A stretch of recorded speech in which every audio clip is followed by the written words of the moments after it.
So hello everybody, welcome back. I hope this topic is interesting. It's about the evolution of the clap. So clap is the name for the food boxes that we get here in my country. And I hope that this info is helpful somehow. And anyway, grab your coffee, and if you wanted to share one with me, you can do that in the link down below. And if you wanted to help me out, you can also send an Amazon gift card. Email is down below, and my PayPal account is also down below. So anyway, so there was a time, in my country, like I said, 20 years ago, that in which you went to the supermarkets and you could buy several brands, and supermarkets were filled almost, I think it was 3 or 4 times a week that the supermarkets were filled. And everything was running kind of smoothly with everybody. But then Chavez came along. And then people that did not have that much money and they have a lot of kids, they were struggling to a point to get certain things, basic things, because of the scarcity problem and because of the line problems and because of cash problems and because of everything. Basically, supermarkets stop filling up, and then companies stop making products, and whatever company was available to do stuff, they were doing it smaller in quantities, and they were making it more expensive and stuff like that. So a lot of poor people started to have problems in terms of nutrition and food.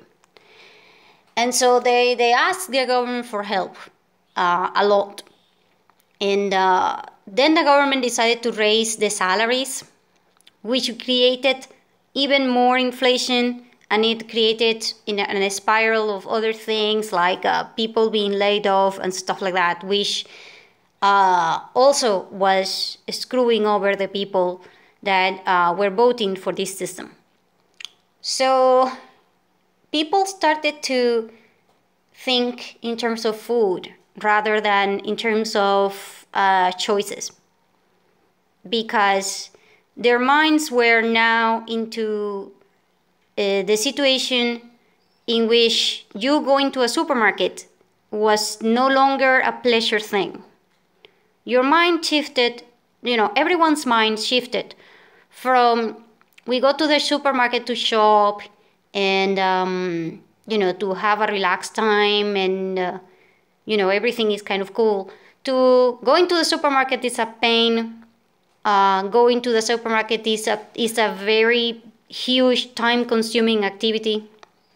If you were going to the supermarket before in 10 minutes, now it will take you 2 or 3 hours. And that is if you are lucky. And not only that, but you needed cash.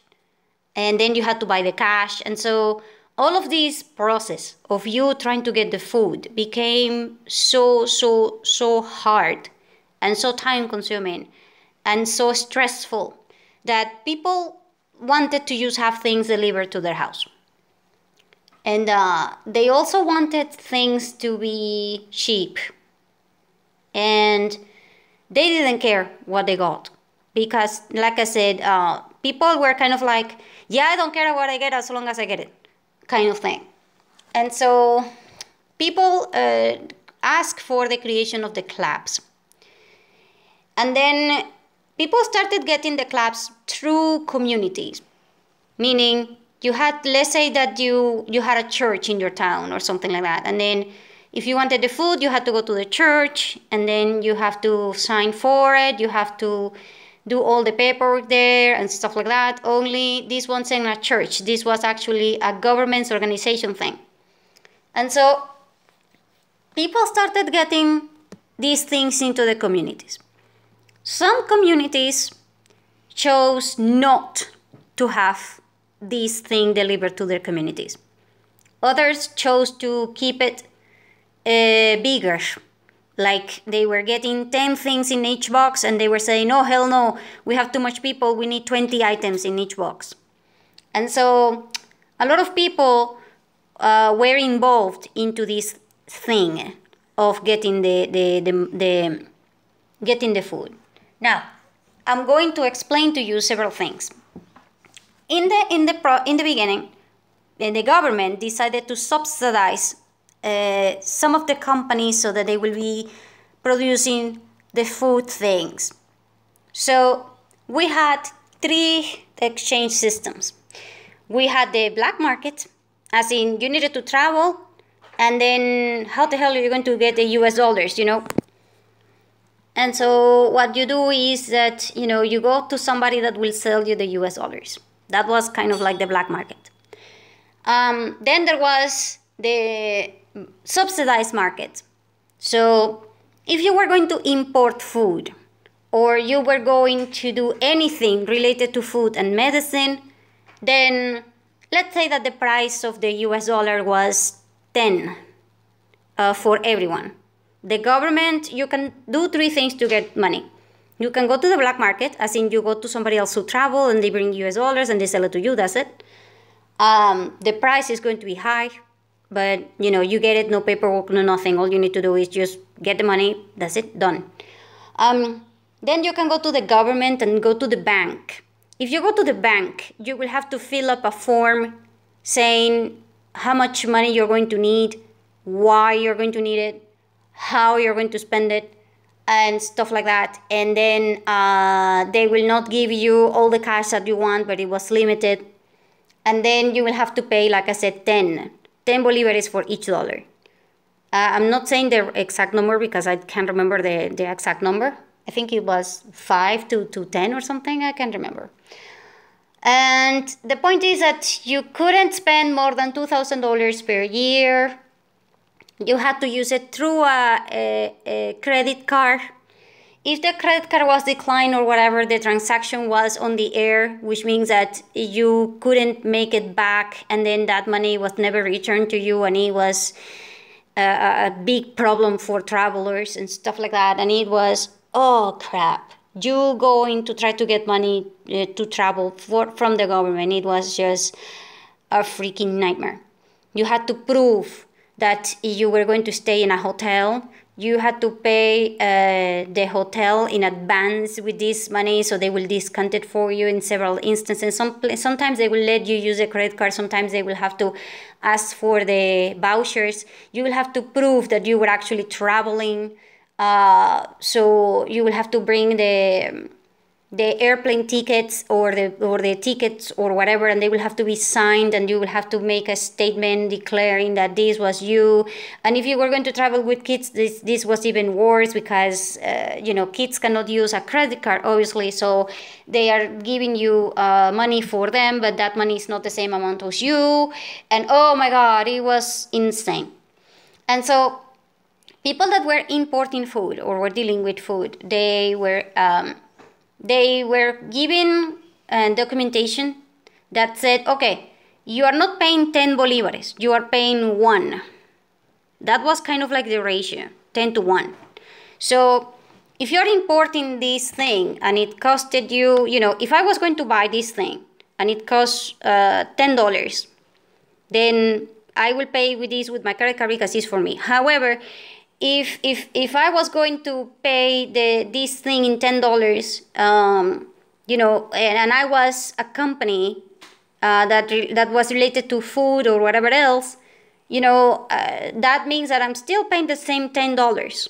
However, the bolivares are not the same.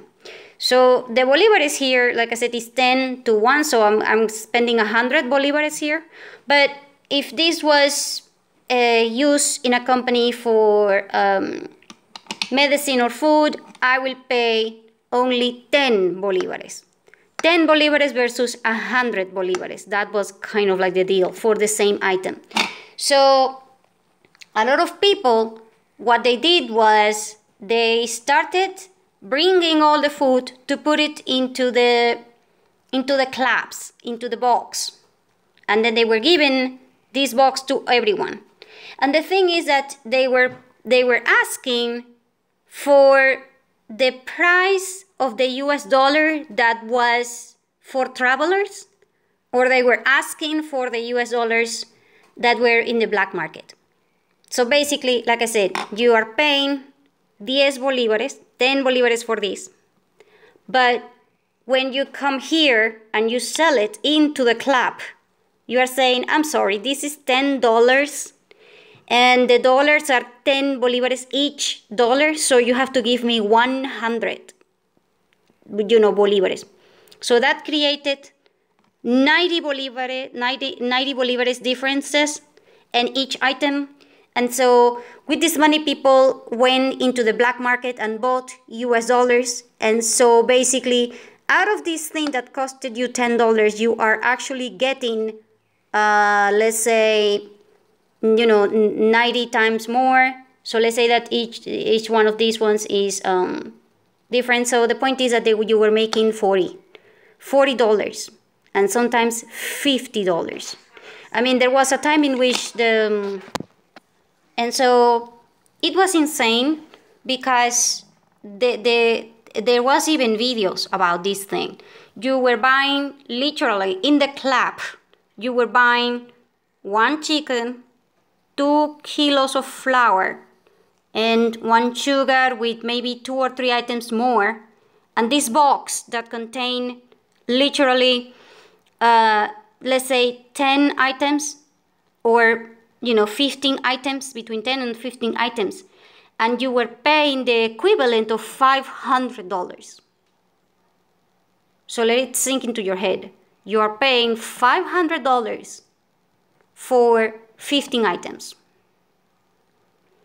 So that means that you are making more than $50 of pure net profit kind of thing. So of course, at this point, a lot of people were involved into this because they wanted to provide the food for everyone. Because of course you are paying 10 bolívares, but you are charging it in 100 bolívares just because you imported it. And so this was making people angry. Because the whole point about you buying food and everything is that it's cheap. And so what they did is that now you getting the original stuff into the club. In the beginning, people got original items. Like you actually got, something imported, which was good or whatever. But people realized that, yeah, you know what? Let's just not buy anything. Let's just counterfeit it. And then, I mean, this is poor people, ignorant people, whatever, they don't care, and they won't be able to tell the difference or whatever. So, and why do we have to import it? Why do we have to spend money? No, I mean, we can sell it for the thing. I mean, we can sell it for $500 and we can just produce it here out of nothing. All we need is a little bit of packaging. So into the clubs, they were bringing a lot of food that was actually counterfeited here. And they were saying that they imported it so that the government will give you the dollars. And then you will make this business into, you buy $10 and now you have $500. You get 10, you buy $500. And a lot of people were doing this. And so the poor people, in the beginning, they were getting these boxes, which, by the way, if you wanted to get the box, you needed to sign with the government's ID. In the beginning, they were giving it to everyone. But after, the first 2 months, in month number 3, the people in the community were kind of like, you know what, you're not getting that box because you are not with Chavez. And then you're like, what? I mean, I got it because I'm Venezuelan. Oh, hell no, you're not Chavez. So unless you sign the government ID and unless you agree with my community that this community is going to support the government, then you are not getting the clap. So, and by the way, at this point, people who got the clap, they were also throwing away the food. Because let's say that, you are poor. but you do not like certain brands and stuff like that. So, you're kind of like, yeah, I'm sorry. You brought me this brand? Yeah, no. I'm sorry. I don't like this brand. So what we're going to do is, yeah, I like this one better. Yeah, but this one that's not in the club. Yeah, well, yeah, can you just give me the freaking thing? And then people actually throw away the food, even though it was original and whatever. And so when people that started bringing the food realized that poor people were just throwing away the food because they didn't like the flavor, especially with pasta, oh my God, pasta is a thing in my country. If the pasta is weird, we throw it away. Because pasta, it needs to taste like pasta. If it doesn't taste like pasta, then we are not eating it. So more than half of the people were importing pasta and stuff like that. And we were kind of like, what the hell is this? Oh, hell no. You know, people were throwing away the food. People were starving, and yet they were throwing away the food. I know. Like I said, it's an etymological topic, and it's out of whack. And the reason is because there is a hell lot of slavery attached to this thing. So it's a rebellious thing. People are pissed of the fact that you can't go to the supermarket to pick the brand that you want. And now food is given to you. And the thing is that what you are getting is not what you used to get. So people are like kind of like in a shock. So they would rather starve. And they would rather just throw away everything, even though they're starving. So this is when people, you know, who were organizing the club thing, they thought, okay, we're going to counterfeit everything, because if they're going to throw it away anyway, we don't need to spend the money. Why are we spending money into something that those idiots are going to throw away anyway? So they started counterfeiting this thing, and then the whole thing was out of like a thing. I don't know how to explain it. But a lot of people were actually, you know, trading the club items for other items. So let's say that you got 2 pastas, but you need 2 oils. So you start changing oils by pasta and stuff like that. And so, you know, with the club thing and people throwing away the food, and then they were trading it, because some people were kind of like, why are you throwing away that oil? Or why are you throwing away that tuna can? Why are you going to throw away that pasta? I want it. And so, you know, other people that were poor people that actually wanted the items because they did not want to starve, they were kind of like, yeah, I'm in a bad position, and and I cannot pick, so I don't care. I just need it, so I'm getting it, you know. So some people were pissed and were throwing away things, and some people were kind of like, don't throw it away, give it to me. So a trading system started. And so at this point, the ones that were managing the clubs, they were also kind of like, yeah, I'm sorry, but the club only brought 9 items this month. And then you're like, no, I'm sorry, but last month it was 12. Also, I paid in advance, and I paid for 12. Yeah, I'm sorry, we only got 9. And it's a lie. Because people actually, you know, the managers of the clubs actually took the things that were original and the things that were kind of expensive, and then they were started to sell it outside to rich people or whatever. And so, you know, they were starting to take food from the boxes, items, I mean, and then they were either selling it from other place, or they were trading it. And then the poor people paid for 12 items or 15 items, and they only got 9 or 8. And you cannot complain because you already paid. And if you dare to complain, you're not getting the money back, because you already paid it to the company, and the company is not going to give you money back, and stuff like that. So, you know, it was insane. And by the way, this is still happening right now. And so a lot of people started to realize that food was counterfeited, and in fact, some food actually was poisoned. And this created a huge sanitary problem, Because if let's say that you need the milk for your children, but now this thing is not milk. This thing is a construction powder or whatever it is. And then it's sand for all I know, you know. And then you're giving this to children. So children were actually, there was a lot of people that were actually, you know, in the other side now because of that. And so people started associating the clap with you being very poor. But at the same time now, so half of the people that were buying the claps decided not to buy it anymore. And then they created their own black market for everything. And so they went to rich people's stores and stuff like that, and they got a lot of things, and they were trained to trade it, and they started importing their own thing.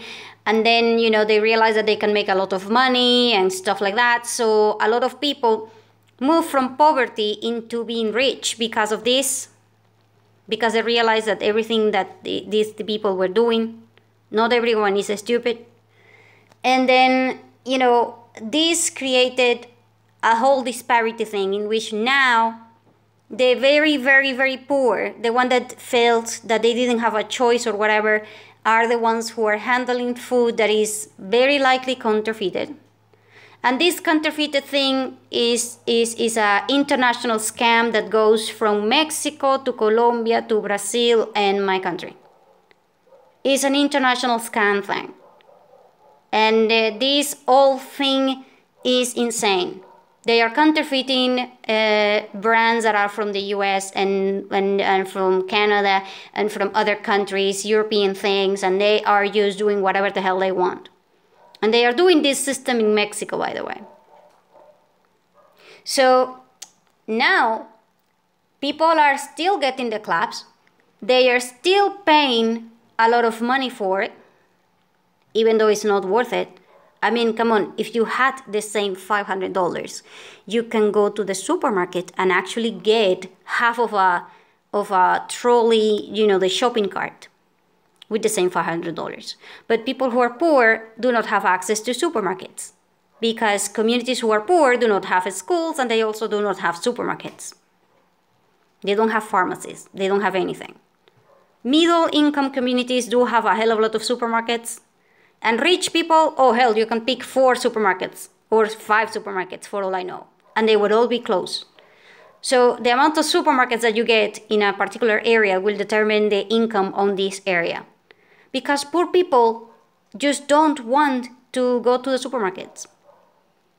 They associate going to the supermarket to being rich and all of these things. And so they don't. And it's a problem. So since this is a lack of proper interpretation of data and stuff like that from both sides, then you have the clap that fill in the gap. And the clap is becoming so huge that now there are a lot of people, and I do mean a lot of people in the government and stuff, that they do not get money at all from their work. What they're doing is that they're working, for example, the cleaning department in certain areas and whatever. What you get is a clap every month. That's all you get for your work. And then you're like, but yeah, but I need cash to go to the, you know, I need cash to go to the job. How the hell am I going to get there? Yeah, that's your problem. I'm giving you food. You don't want it, then don't bother. Because the clap is worth $10. If I was going to give you minimum wage, as in money, I will give you $3. That's your salary. Pick. I am going to give you the clap that is worth $10, or you can work and I can give you $3. And so, yeah. So now it's kind of very, very bad, the situation with the clap thing. So you're getting products that are very likely counterfeited. You are getting things that are they're not worth the money and stuff like that. So what people are doing is that they are starting to do businesses that are related to food because this is very, very lucrative. And so a lot of people are selling food related things. Like they are making cakes and they're selling it. They're making breads and they're selling it. They are making cookies and they're selling it. They are making fruit things like ornaments that are created by food and they are selling it. They are making, stuff like they are setting up a small restaurant in their house and delivery system. So somebody has to go to work every day. Somebody will say, yeah, I can give you lunch every day. And so you pay me for your lunch every day. And then you don't have to cook. And that way you don't have to go shopping. You don't have to go and care for the propane. You don't have to care for the water. And you don't have to care about everything else. I will just give you everything. Kind of a deal, So the evolution of the clubs, I hope that this was kind of helpful.